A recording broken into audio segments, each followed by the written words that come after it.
Hey, what's up, guys? It's Cypher. We recently started a SypherPK Reddit. There's going to be a link in the description. Go join that Reddit.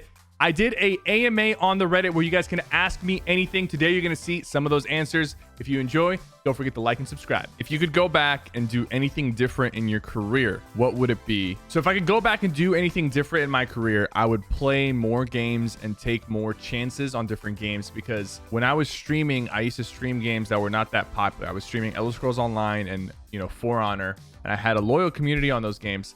But whenever I try to play a popular game like H1Z1, PUBG, or Overwatch, I would lose viewership, and that scared me, and that made me not want to play those games even though I enjoyed them. I finally took a chance on Fortnite, and even though I lost like 80% of my viewership when I swapped to Fortnite, obviously it eventually paid off. I needed to be more confident in my abilities as a streamer, to rebuild and to take chances on different games, even though they're popular and even though I wasn't known for them. Just got to put myself out there. Bouncy Waves, how much longer do you plan on streaming in your lifetime? Okay, so I've been streaming full-time since 2015, okay? I've been creating content on YouTube since all the way back in 2010, 2011, but I've been streaming full-time since 2015. So I've been streaming for almost 6 years. It's going to be 6 years in a few months. I see myself streaming hardcore for the next 5-6 years, and then I see myself dialing it back a little bit and streaming a little bit less while working on other projects. I see myself honestly streaming even in my 40s, just not 8 hours a day, 6 days a week like I have been for the past five years. If you could have any item back in Fortnite, what would it be? I know people are gonna think I'm gonna say traps, but I really do not think traps are a good idea right now for a few reasons. One, they're too powerful for 150 damage. They're way too powerful. And something you gotta realize is people have gotten so much better. The fact that people can still take your walls very easily if they have 0 ping, they're just gonna take your wall and put a trap in, on you, just like that. Like, these kids are gonna be so cracked, and it's gonna be so low effort to trap people. And then the other thing people might think is the pump shotgun.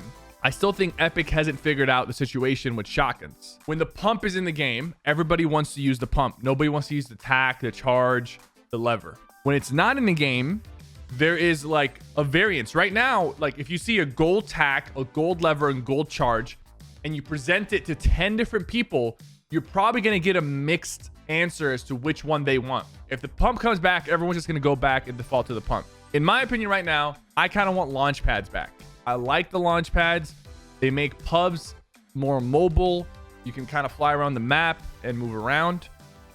They offer a kind of RNG mobility option, but it's also a risk. People have gotten so good with their aim that if you launch pad into circle, like in moving circles or whatever, you can get beamed out of the sky very easily. Who has a bigger forehead, you or your wife?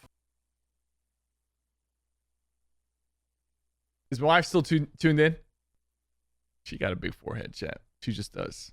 Let's go on to the next question. What does Fortnite need to do in order to make people not hate the sweats, especially in pubs? Lots of talk of lowering mat counts, maybe a gulag. What are your thoughts on extending its life and getting in more players that don't play? Because it's a game you have to be good to truly have fun now. Especially for a newer player, if you run into sweats, it's a hard time. It's tough. Here's what I noticed about Call of Duty. There's a lot of bad players in Call of Duty. Yeah, I feel like they enjoy the game more than bad players in Fortnite, even when they're going against good players. Because in Call of Duty, there's just more, you have more action and more opportunity for fights. So in Call of Duty, if you're a bad player, you die, you go to the gulag, and there's a chance you can come back. Like, you're still in the action, and the gulag is like a more watered down version where even a bad player can potentially take the win on a good player in the gulag. And then you start flying back and you repeat the process. Let's say you lose in the gulag. There's 10 different ways your teammates can bring you back. In Fortnite, you're a bad player, you run into one good player, they're gonna absolutely destroy you without question, right? You're dead, you're in the lobby. If your teammates are not nearby to get your reboot card, good luck. They're not getting your reboot card. They're not rebooting you. It's hard to reboot anyways. You gotta press the button for 10 seconds, right? And everybody hears reboot in process. Reboot just happened. Come kill this scrub who just got rebooted. It's not forgiving. Fortnite needs more things to keep you engaged, even if you suck. A gulag system would be great. Easier buybacks, easier reboots would be great. Not having to collect the card, but using gold currency to bring someone back to the game would be amazing. More players on the map would be great too, because there'd be more opportunities for you to fight people that are of equal skill, instead of just like 100 players where everyone dies off spawn and then it's just the good players running around eating everybody up. Which would you rather fight? 10 Nick Merc sized ninjas or one ninja-sized Nick Mercs? I think I could take Nick and Ninja in any size, especially with how I've gotten. Like maybe before when I wasn't athletic, things would be different, but I'm more agile now. I'm quicker. I've got that reach, right? 6'4". I don't really think I'd have too much of a problem with either of them. What's the worst thing about streaming and content creation in general? I am never checked out. Like I am never not thinking about the stream, about the YouTube, about the stats, about the sponsorships. It's always there. Very rarely can I just relax. I don't get to walk away and think about other stuff. When I'm with friends, all they want to talk about is the stream and the games and how I'm doing with that stuff. And that can really have a toll on my mental and my like energy. I just want to say congrats on the lifestyle improvements you've been making. What is your favorite moment from Fortnite gaming? Favorite moment from Fortnite gaming is when we won Fortnite Friday. Me and Nick Mercs. It was literally the first day we played together. The first day we played together, we won a tournament. That's how you knew it was legit. Hey Cypher, as a 30-plus-year-old Fortnite fan, it's hard to relate to a lot of the kids that stream. I watch you all the time, appreciate what you do. My question is, as a 30-year-old fan, what brand of bidet do you use? Asking for a friend. Toto. By the way, bidets are life-changing. No, they really are. You guys all poop, right? That's the thing you guys do. Bidets make the pooping experience so much better, so much cleaner. To an extent, enjoyable. Knowing that like the bidet is just gonna clean your butt better than you ever could yourself. Why did you start a YouTube channel streaming? I started a YouTube channel streaming because I got into video editing for school-related stuff, and I wanted to video edit my RuneScape videos or RuneScape content. If you have a kid, what's gonna be his or her name? SypherPK. No, I'm kidding. I'm not sure yet. What did you want to become when you were a child? An NBA player. Up until the beginning of high school, I wanted to be an NBA player. During high school, it shifted to I wanted to become a professional gamer. Hey PK, you seem like a really pretty mellow guy naturally, but you've spent a lot of time playing with some really big personalities. Nick, Tim, Ninja. Does it wear you out having these guys be so hyped up all the time? Or do you enjoy the energy they bring? Always quality content. I think I enjoy the energy because if I was playing with somebody else who was also very mellow and didn't have like super high intense energy, it would kind of be boring. I think the mix of me being chill and playing with crackheads like Nick and Ninja and Tim kind of spices things up. What was you and Manishi's first date and wedding like? Our first date was Olive Garden because the sushi spot that we were going to go to was closed.